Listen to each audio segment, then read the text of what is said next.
Hello, everybody. Welcome back to another counselor chat, because that's officially what I'm calling it for now. My name is Kyle Dzintars. I'm a counselor at the Counseling Center and the Outreach Coordinator. And I've just been holding some conversations with people on campus to have some ideas on how to take care of yourself or what you can be doing during this challenging time. Today, I'm talking with Cory. And Cory, do you want to introduce yourself? Yep, my name is Cory Brosch. I'm a mental health counselor at the Counseling Services Center. I do individual counseling. Right now I'm running two groups, which is the Grief Support Group and the Body Project, which is a body positivity group. I also have helped Kyle with Feel Good Fridays and other outreach. And now counseling from home. Yep, now trying to do outreach from our homes. Yes, great. Thank you. Yeah, and I think, a lot of what has started in these conversations already are things that I know that you're interested in as well, is just how do we prepare, how do we take care of ourselves, how do we just create some sense of like normalcy and something that's very much not normal for any of us.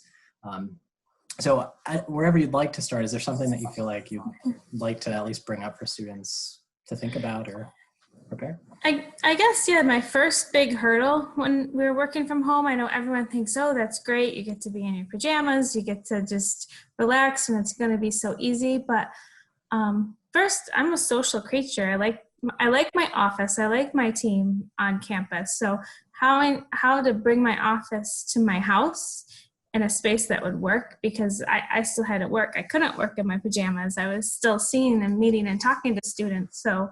And trying to find a place in my house that could mimic my office was a really big challenge, not only for technology, because my house in certain rooms, the Wi-Fi is just not as strong. So finding a place where the technology would work, that I was comfortable, and that would give me some semblance of a good workspace was hard to find. For me, it was my dining room. So it did have privacy, it did have technology, but also I have two kids at home. So they're also going to use that workspace when I'm not using it at night. So trying to make it work for everybody was a big challenge. Definitely. Yeah. And I think part of my conversation with Takara and then also Kara was just like returning to home means so many different things for people, and the space that they have available to them, those kind of considerations for like who's in the home or like when they can have separation. It's brought up like a lot of challenges for people, because I just think it's so difficult to move your like working environment into the space that you're also supposed to be like relaxing or like calming down in some ways. Definitely. And one of the things we've done is now eat our dinner or meals in the kitchen, so the dining room can stay as the workspace in the house for the foreseeable future. I also try to set up my half of the dining room table like my desk at the counseling center. So I have a little caddy for pens, I have my tissues, I have my lotion, I have the same stack of papers I had in my office. I have books, my little coaster for my water. I have all of that stuff, so it feels the same, the setup's the same. So that part just helps. And then I have my files and stuff neatly organized. And then for my two sons, I made them put their books and schoolwork in boxes, so I can just get that out of my line of sight when I'm in session working, and then they can easily take it out, and I can put my stuff away when they're here. Yeah, that's a great idea.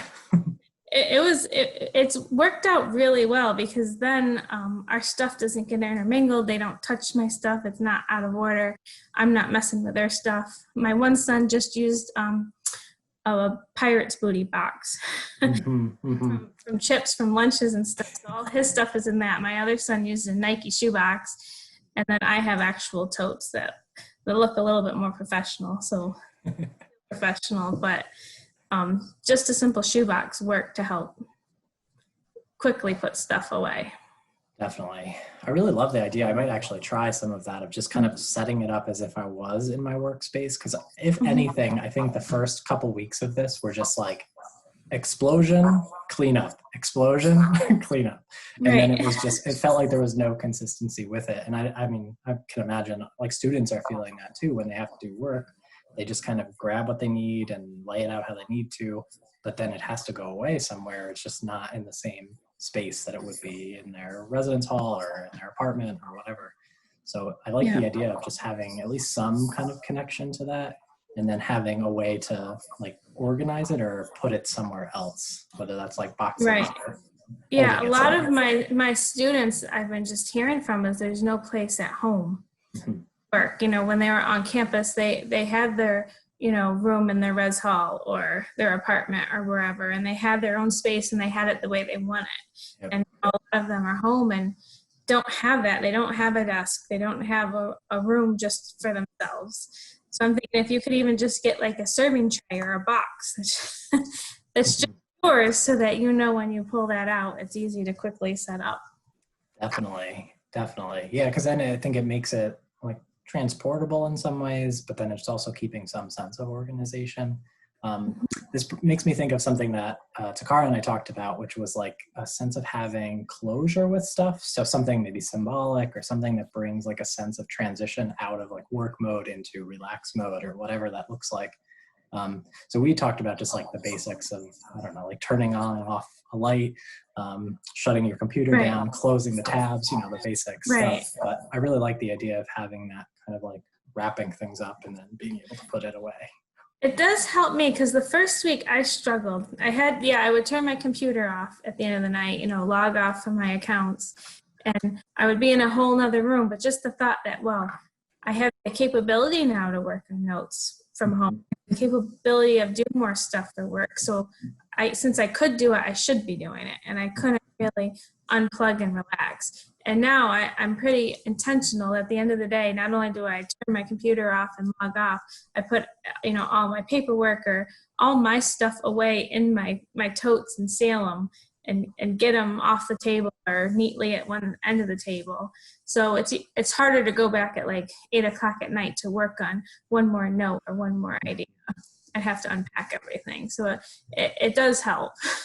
Definitely. Yes. Yeah, I like that idea a lot too. I found that even just shutting the computer down that I use for work, that because there's so many steps in getting set up where I'm just like, all right, if it's shut down, there's no way. I'm not doing that. Right. Definitely. Yeah. I noticed like the first few days I would even leave it like open. It was off, but just the laptop itself was open. So you could quickly run over and do something, but it wasn't a good feeling. No. Because then you're out at like all these different times, or like, it's so easy for one little thing to become like a whole bunch of things too. So I found that I was struggling with that too. Yeah, because I think that's hard. Our homes are usually where we unwind and relax and connect with family, and we're in a whole different persona. You know, at work, I'm a counselor. At home, I'm a mom and wife, and it was definitely they blur and blend together, but at home it really shouldn't be that. The counselor should be kind of in the background, and it wasn't. And I noticed my family being affected by it. So that's what I think we talked about too. One of my self-cares is just cooking.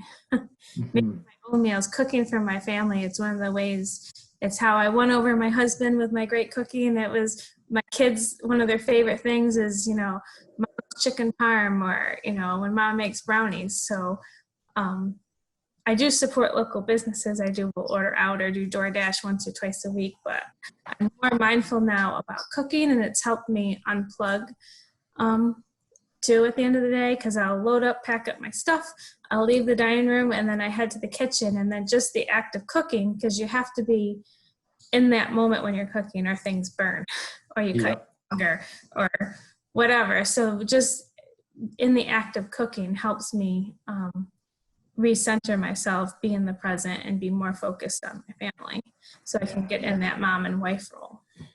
Yeah, that's great. I mean, I think there's so much that happens when we're cooking that it sounds like it's very hard to be attending to things somewhere else, because you have to be present for it.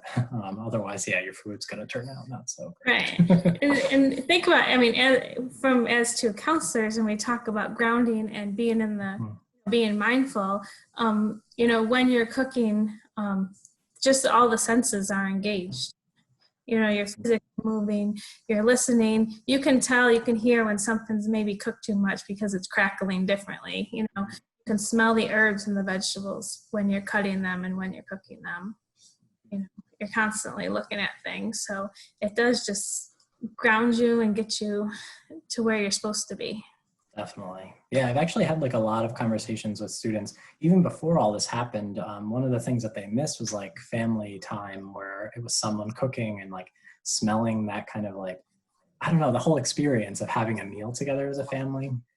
So a lot of what I've been trying to focus on in sessions, and I think just in conversations, is like, how can you have that experience now? Because like you are in your home and you have the ability to use that for something more than just like, enjoyable. It's also something that's like allowing you to transition out of things or feel more grounded, to feel more centered. So just be in tune with like all of your senses.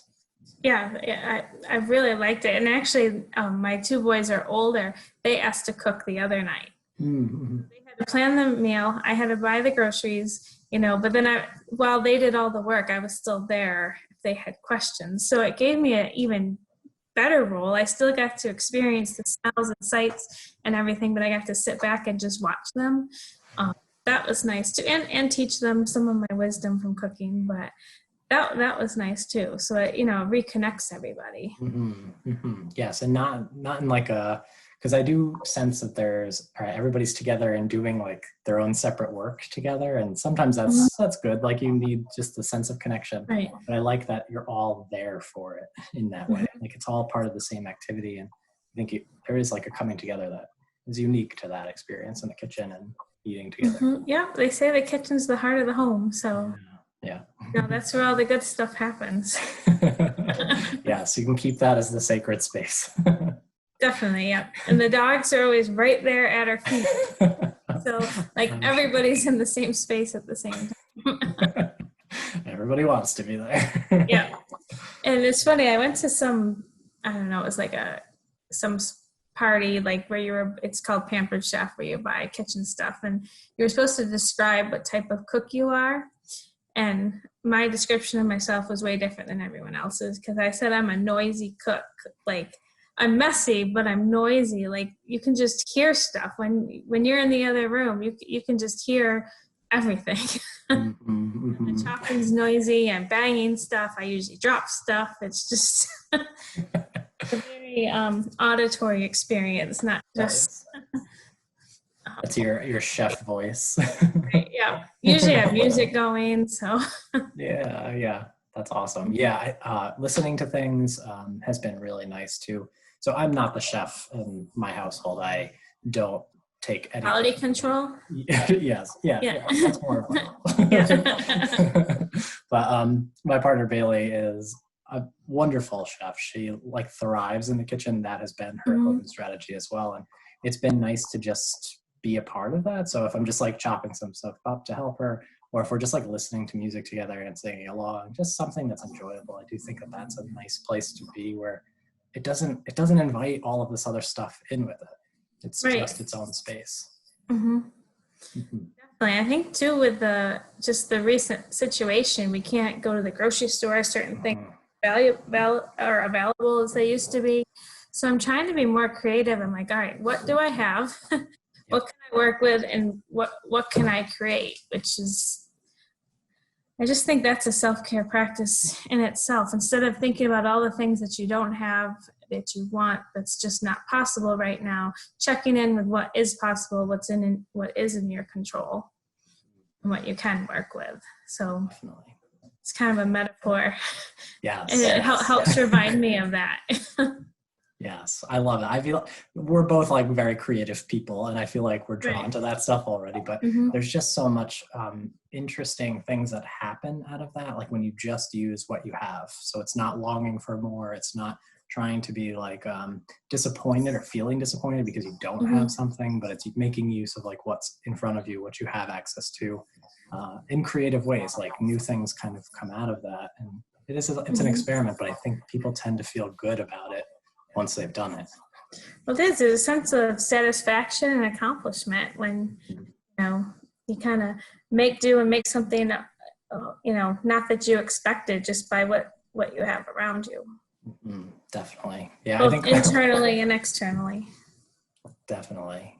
I think the show Chopped has been a good inspiration for that, because like they're always given these Yeah. ingredients that they have no idea how to tie together. Sometimes like our households are like that right now. This is what we have. What can we pull up? Well, definitely, because like my dining room chairs are not that comfortable, not for a whole day. And I was trying to look around because I like my office chair, I like my counseling chairs, and I'm like, what? How can I make this work so my back's not killing me at the end of the day? So I had to take my son's gaming chair. Nice. It can be pretty comfortable sometimes. So, I figured out a new way. He's not very happy about it because he'd like to be gaming, but oh well. Right. Right. But I've heard a lot of students too say, I don't have a desk at home. Well, like, all right, well, what do you have that could work in that way? Yeah. And I think that's an important piece in this too, because so much of living right now is like reframing things because we've seen it one way for a long time. Mm-hmm. But there are so many uses for things and so many, I think, variations to how we can do stuff. It's just we get comfortable because that's what we know. So I think some of it, and obviously like, you have to be grounded first. Like you have to feel okay and safe and secure to start that process. Mm-hmm. But as we're having more time in this situation, I think it becomes a little bit easier to look around, see what you have, and maybe look a little differently for a solution in that. I think, this whole thing has been an opportunity for everyone to just stop, check in with what they do have. Mm-hmm. Some of it, sometimes can be depressing, especially what you do have might be less than what you did have. Yep. But, appreciate and savor what you do have. Sure. Yeah, and I think we can accomplish a lot more with less than I think we give ourselves credit for. Mm-hmm. It just is unfortunate when we're forced into that. I think that's the discouragement piece. But if anything, I've heard a lot of people just feel somewhat proud of like finding these new ways of doing things or feeling like, okay, well, I figured this out so I can feel a little bit better. But it's hard to get that process started and feeling grounded. Definitely, yeah. When you're activated and stressed already or anxious, it's hard to say what I need to do is stop and take a breath when your mind's going a million miles a minute. Yep, definitely. So there's certain things that I think help you do that just naturally, and trying to do those every day. Yeah. Michaela and I talked a little bit about that. We focus primarily on yoga, but deep breathing is a part of that as well. Just grounding yourself through the breath and being like attentive to just the present moment as much as possible. It is easy to get consumed with the thoughts of like the future or things that were past that are now not available to you. So I think even those like little practices can be very meaningful and helpful under the circumstances. Definitely, yeah. Breathing, checking in with the senses. Sometimes like it's raining today, so I have one of my windows open, just that sound in the background. So I am aware that what it's doing outside helps me kind of have one foot in where I am now and one foot on what the rest of the world's seeing with the rain. But I think the uncertainty of it all is really troublesome. Knowing when anything's going to stop, what it's going to look like when this does stop. But going back to, what do you have now? What can you control now? Definitely. Yeah, I know before we started recording, we were just talking a little bit about like gardening or like planting, having that as a resource as well. Because I think for people who have, the ability to do something like that, it is somewhat grounding in and of itself. Like you're able to see the progress, you're able to care for something. And just from seeing some of the events that went on campus around plants, like people getting succulents or being able to plant their own, I think that's something that we're maybe more drawn to right now and might be useful. I think so. I've seen a lot of people say that they want to start gardens this year. I've always had a garden, but in the past I've been so busy or just haven't had to grow so much that I'll just go and get seeds that are already started. So all I have to do is put them in the ground once it's warm out. This time, just because of the uncertainty of it all, and I want to make sure my family has fresh, food down the road, if this is going on for, as long as some people say. I started planting. I planted tomato seeds, pepper seeds, broccoli seeds herbs, some flowers, just so I have that control. And it's just nice to get your hands dirty. You feel the soil, you feel the water as you plant them. And just within a couple of days for some seeds, it's already sprouting. And it's just nice to see hope. Seeds, when they sprout, it makes me think of hope. Yeah. Yeah. And that was one of the first, I think, aha moments that I had for myself during all this is I remember going outside, I think after like a week or so, but it felt like very spring-like for the first time. And just seeing some of like the life come back to things, I think that made me feel better. Like all of this stuff is happening that's chaotic in the world, but there's a lot of growth and potential, and like there's still life that's happening that's very positive. And I think it was helpful to just be in that for a little bit, but even having those opportunities, Yeah, nature just shows you life goes on. Yeah, yes. That's another thing I do. I love to take walks. I take my dogs for walks, or I go for walks in the woods. And if you're open to it and look for it, nature tells you all the time that life goes on, no matter what happens. Yep. When a tree falls, years later, there's other trees coming from it. There's moss growing on it. Things keep happening. The flowers are going to bloom. Whether there's COVID-19 or not, just life goes on. Yeah. It's inspiring in a lot of ways too, because I do think like nature is always change. Like that's all it is change. Yep. Things continue to grow, things continue to be different. But obviously it's okay. Like I think there's things that happen, and I don't know, a forest kind of changes shape over time, but it still thrives in that way. It might be different than it. But I think there's a lot that we can take from that kind of experience and connecting with nature. So we need that right now. We do need that. Yeah. We are natural beings as well. We need to be other natural living thing. Definitely. Yeah. So I do like the idea of gardening, and I think just being able to like get your hands dirty. It's been nice to just stand outside with my dog or like sit in the grass for a little bit. Taking those like micro breaks can be really helpful. Just kind of observing it. Yeah, just looking out the window sometimes. If I have a really busy day and I can't, take a quick walk on my lunch break or something, I can always look out a window. Yep. That's why I like planting seeds too. Most people can't get out and have a huge garden, but most people can find a little Dixie cup and put a seed in it. Yeah. Yes. And have something sprout. Which in and of itself is kind of hopeful, because I think, working with students who live in the city and New York City, and they're not able to get out of their apartments, their houses, to do much, they have access to like one window. Like they're not able to really do much outside of that space. But I think there's a lot of hope in seeing, a seed kind of grow even in a small container. We're able to survive and thrive through that stuff. It just is going to be very different than we imagined it or have experienced otherwise. We're not as like free to roam and connect in the same way, but we're still able to be okay. Yeah, nature's pretty adaptable. It shows us we can be adaptable too. Yes, which I think is very hopeful, because even with dramatic change, like we can adapt. Humanity has always adapted, so. Yeah. I think with crisis and change, there's real opportunity. Like I said, if a tree falls in the forest, not only does it create something for moss to grow on, but all of a sudden there's this new space of light that the tree used to be shading. So other things grow from it. I took a trip to Delaware where a hurricane hit a coast pretty badly. And there was houses there and there was a road there, and it was too bad that they decided not to rebuild. So they just left it, and the amazing natural things and birds and plants that came back to the area and kind of reclaimed it. It was pretty amazing. So,